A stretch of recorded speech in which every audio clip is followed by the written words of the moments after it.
Welcome back and hello again, and I'm your host, Norman Goh. It has been a crazy week for many of us, and we will be expecting the second meeting of the parliamentary session to be held from July 13 to August 27. This episode is the first of the new series in BMI Bicara Minggu Ini, focusing on Malaysian women in journalism, featuring 5 topics and stories of our journalists in Malaysia. My first guest in the Malaysian Women in Journalism, formerly a journalist with Merdeka Review before embarking her political career with the Democratic Action Party (DAP) since 2011. She debuted as a lawmaker and began as a Johor State assemblywoman in Senai during the 13th general election back in 2013. In 2018, she was tasked to run in the Kluang parliament seat and defeated former MCA Vice President Gan Ping Sieu with a majority of 23,053 votes. Welcome, YB Wong Shu Qi, or popularly known as Shu Qi. Hi Norman, how are you? I'm good. This year in 2020, mark your 9th year since joining DAP in 2011. How much has it changed in our Malaysian political arena since? I think the Malaysian politics landscape has changed a lot. Basically, we have already successfully have the first political transition. It is really a major achievement. I have never thought that we could achieve it so easily within 10 years. I thought when I joined the politics that we would only achieve it maybe when I was 50 years old. So that's practically about 20 years, right? Yeah. I remember watching your first interview on Kini TV. There was your first interview with Prasad at that time. I said, don't watch. I remember you telling me, don't watch it. You were a journalist with Merdeka Review. I think it was the first independent Chinese language online news portal, which began its operations in 2005, but unfortunately ended and ceased its operation in 2012. Looking back, what were your best memories working as a journalist? I remember you mentioned in an interview, I think it was with Rocket Kini, you were approached by YB Anthony Loke at that time when you were covering the Sarawak election 2011. At that time, he was the youth chief. What were your best memories as a journalist? A journalist is actually my dream job since 15 years old. I was very firm since then that I wanted to be a journalist. So I have never changed until I was approached by Anthony Loke, invited by him to join politics. But as a journalist, I think what I remember the most is the time I cover most of the rallies. I ran together with all the crowds. 2011, I think it was Bersih 123, right? Not only that, even before that, I cover when the Perak coup happened. I covered the Kuala Kangsar rally. So I witnessed how the FRU shoot all the things into even mosque and a residence house. And beside that, I covered the anti-ISA rally as well, seeing all the opposition leaders running together. All this was remembered vividly by myself, and I think it's so colorful. The political scenario then was so active, and everything was very hopeful then. You were among those you're together in that group of a lot of politicians that we see in the parliament today, which includes even YB Sieu, who started his job as a journalist at first, and now he's a lawmaker. So transitioning your job from a journalist to a lawmaker, what went through your mind? How has it been? Because I'm sure you still have that, your journalistic kind of instinct is still in you. How has it been 10 years since, about 10 years since you have left journalism? First, I'm not the only former journalist in DAP. There are actually quite a number of them. Beside me and Saudara Lim Kit Siang, there are YB Lee Ki Hyong, the Adun Kuala Kubu Baru, and also the former YB of from Penang, Ng Wei Ek. He was also a journalist. So there are actually quite a number of us. And for me, having the experience of journalist actually enhance my skill as an MP, especially the investigative journalism. So I know how to dig the questions further and how to look at all the documents, and I know how journalists will be interested in all the issues.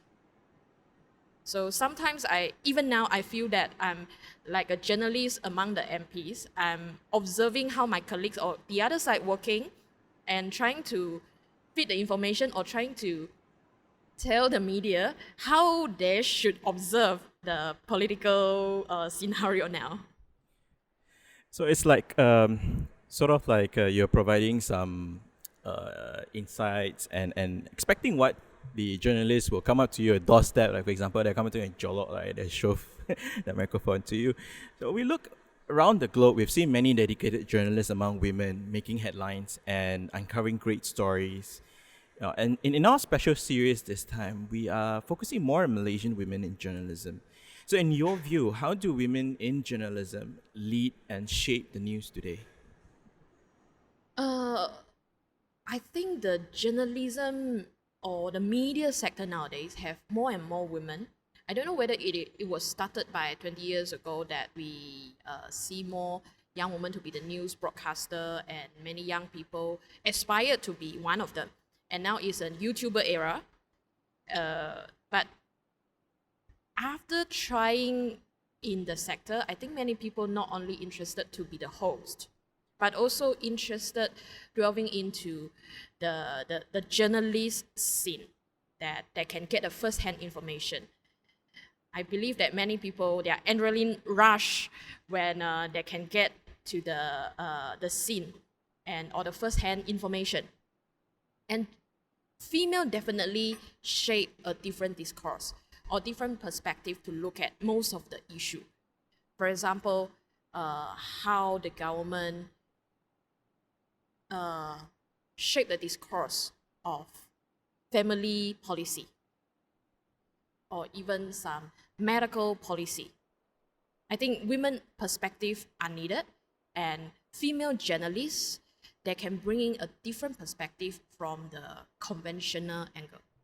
I think sometimes because when newsrooms are dominated by men, it also tends to be very biased in a sense. It has become very monotonous from a view perspective, from a male perspective, without looking into the other sectors. Sometimes the other side of the story, where sometimes our female colleagues really understand from that perspective. I remember watching your interview with Malaysian Insight at the Parliament, and then although it was a short one, that if you're not a lawmaker today, you said you'll still be a journalist. What has changed since? I think, for example, right, one of the observations we've seen, there are a lot more women who are camera women holding big cameras, and they are the ones who've been pushing their way to get their photos. They are photographers right now, and they're really, I mean, for example, the coverage of COVID-19, we've seen really, really excellent photos coming from female journalists. So what has changed since? I think the Malaysian women are always active and taking an important role, regardless of whatever sector we are talking about. But Sometimes more proactive than men. yeah, correct. And in journalism, I would say that, of course, we have more women taking up the photographer role and also the cameraman now. And because the conventional or the old style of the machine was quite heavy then, so we usually saw more men than women. But when technology advanced, with smaller, I would say, gadget or the machine, we now see more women playing the role. And of course, in the metaphor, we know that the camera is just like a gun, a machine gun, like shooting. So when women playing an active role in journalism, especially shooting video footage or photo, I actually hope to see a different approach to represent the news or the scene and the reality to audiences. Looking at your when you were a journalist, right? Of course, 10 years ago and currently, and how things are today will be extremely different. In a recent survey done by the Institute of Journalists, surveying whether there is a income disparity or differences between a female editor journalist versus a male editor journalist. It is found, I think it was 2 years ago when it was first published, And it was found that women are being paid more and they are taking more important roles, for example, as news editors and things like that. Is it much better now? Do you see that sort of trend in particularly in Malaysia itself? I don't observe that specifically, lah, but I think there are more women than men taking up in the media managing role now. It is quite common. And maybe because media sector is an attractive sector for the women to play a role, to be perceived as a soft sector maybe. Yeah. I think soft sector, it's another perspective. But news tends to be really on time. But we can also see how women has really shaped how newsroom work. For example, to be more human sometimes. It will be part of it. But we also see certain problems with a very male biased newsroom. For example, sometimes we have, boys' locker room talks, objectifying women, and certain languages which are not suitable and not is no longer acceptable at this day and age. So from newsroom to legislation, and at that time you were in government. At that time you were in opposition as an adun, and then you were also a government MP, and then things have changed sometimes in March, but not so long ago. But how much have we progressed, or probably regressed, in terms of press freedom in Malaysia? Actually, we have progressed quite a lot since 2018 until 2020, the first half of the year. Our ranking in terms of world press freedom, we actually improved from the rank of 145 out of 180 countries to 101 this year. Just a new result. And we improved a lot. And if not mistaken, we should be the top among all the Southeast Asian countries. Yeah, I think we are top after, I think it was Timor or something like that. Yeah. We were much better than Indonesia. We were better than Philippines Yes. and Thailand. And Correct. when Pakatan Harapan won the election in 2018, the space for the press will open up. And then, there's no longer the times that we used to have the wahyu, means orders from the authorities telling the press what to write. Well, let's look from the perspective in the press itself. What has changed in PH since PH won the election, and what were in place? I mean, some of the things were part of the Buku Harapan. You mean all the act and bills? For example, in the Buku Harapan, among the few promises were to repeal some of the draconian laws stifling press freedom, such as the Publications, Press and Printing Act, amending the Communications and Multimedia Act, Section 2331A, I think everyone's well known, Akta Sakit Hati, and a lot more, even printing licenses. What do you think from that? How much has PH done, for example? The first and major achievement is, of course, the abolish of the Fake News Act. Unfortunately, I would say that PH didn't do enough. That's why we are still facing the PPPA now. And we could have done something, but we have so many things to do. And unfortunately, maybe that was not a priority on the plate of the government then.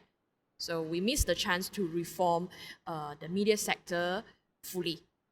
But the abolish of Fake News Act, I would argue, was actually a major achievement.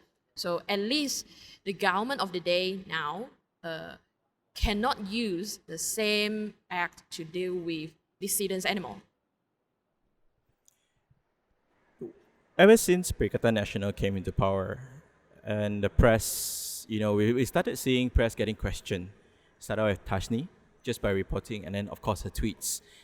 She was tweeting about her coverage of the raids of the undocumented migrants in Selayang and all that.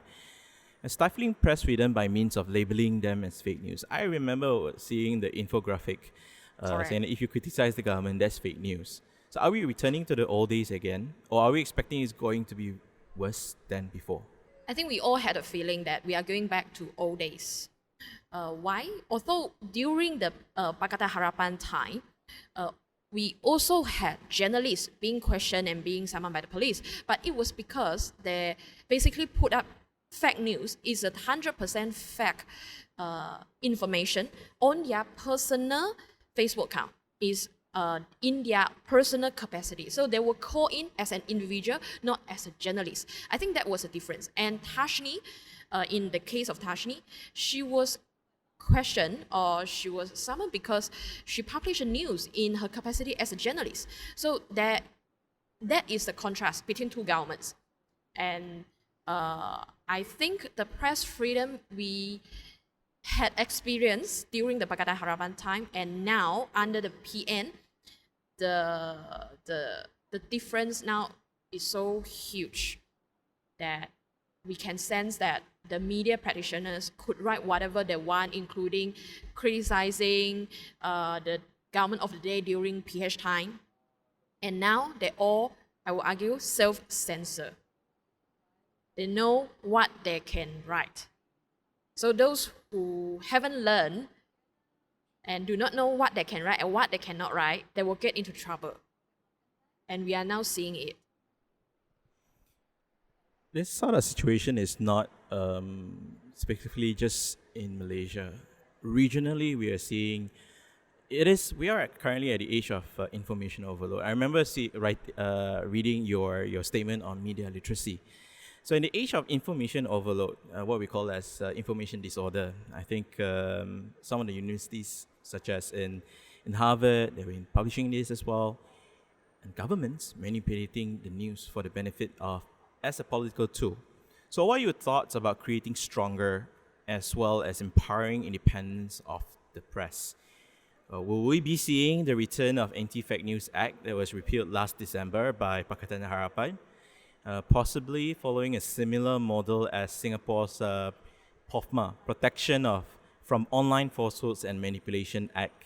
It was gazetted last year. I think they gazetted and Malaysia repealed. Yeah. And we look at Philippines. They have the cyber law. See what they did to the Rappler. So I think, will you see a possibility of return the Anti-Fake News Act? Hard to predict, but no doubt, I think the government of the day would try to do it. I mean, to kill off all the dissidents, the voices out there. So I cannot rule out that they won't do that lah. But the most important thing is how the government, the authority, view fake news. Whether they want to empower the crowd to understand what is fake news and disinformation, or they want to manipulate the information to direct the view to them. I think that is the issue. So media literacy should be on our plate of media reform. And the government of the day may not want majority of the people, the public, to know what media literacy is. We are also seeing how governments in this region taking harsher actions against the press. As I mentioned earlier, in the Philippines, we were quite surprised at what happened in Indonesia as well, and now in Hong Kong. So cyber law, as I mentioned earlier, cyber law was taken against Rappler's founder, Maria Ressa in the Philippines. In Malaysia, we have the Penal Code. Even 505A can be used against the press. Communications and Multimedia Act, Official Secrets Act, PPPA, and some of these were mentioned in Buku Harapan, as I said earlier. So what is the future of our press freedom in Malaysia? Is it going to be really bad? I think the media sector, the fourth sector, is definitely linked to political scene. So whether it will progress or regress, I wouldn't argue solely depend on politics, but it is very highly related. So if you want to have a larger freedom space for media, we have to fight for the political freedom first. With political freedom, the media freedom will come. I think everybody enjoyed the media freedom during the Pakatan Harapan time, and now people feel that the old days are coming back again. So if we want to progress on media freedom and have independent media, I will argue independent media have many factors lah. So political freedom and the media freedom is only few of the factors and also the resources. But if we want to have it, the independence of media or more quality media, we need to build the freedom first and fight for it first. Then the next thing we can talk about whether we have sufficient resources provided by the institution, the legal institution, the structure to our media sector to have an independent and quality media. So I think that really sums up very well from that, Suki, and hearing from you about what people can do in demanding better independence in terms of the press. So do you have any final words to our listeners out there? And then in view of how they feel of the current situation, the change of the government, and how the state of our media today, and you as one of our forefront, from a journalist to a lawmaker, I think what would you say to a lot of people out there? Although many people do not like to read the newspaper nowadays, I would still argue conventional media or mainstream media is still very important. They are still the guardian of the information, and they are important for us to find out and to understand the truth. But we need to safeguard our mainstream media from following the path of all the content farms online and using the clickbait headline to get more audiences and readership. So we must make sure our audiences today know and understand how to select a quality news. Otherwise, we are not helping ourselves. And when the media quality deteriorating, we will have bigger issue later for our society. And that really sums up for our first episode on the Malaysian Women in Journalism. So thank you so much, YB Wong Shu Qi. And if you like to follow her on Twitter, she's on @Suki, right? Wong Shu Qi. Wong Shu Qi, not Ki but Qi. And you can tweet to her, you can follow her, and if you're interested, maybe if you'd like to join her in DAP, you can message her. I think she'll be happy if you'd like to talk to her about it. And that's it. We have YB Wong Shu Qi. Thank you for sharing your thoughts on the Malaysian Women in Journalism. I think we have a long way to go.